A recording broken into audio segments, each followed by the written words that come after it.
paggalang mula sa mga matatanda tulad ng ating mga magulang, lolo at lola at guro. Ngunit alam mo ba kung ano talaga ang ibig sabihin nito sa ating pag-araw-araw sa buhay? Ngayon ating tuklasin kung paano natin maipapakita ang paggalang o respect. Ang paggalang ay maipapakita natin sa pamamagitan ng pamamalasakit o care sa ating kapwa.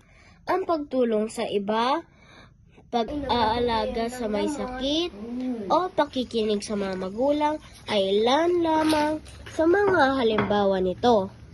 Ang pagpaparaya ay isa rin uri ng paggalang. Magkaiba man ang ating kulay, pisikal na anyo, relihiyon, at mga opinyon ay dapat natin igalang ang isa't isa.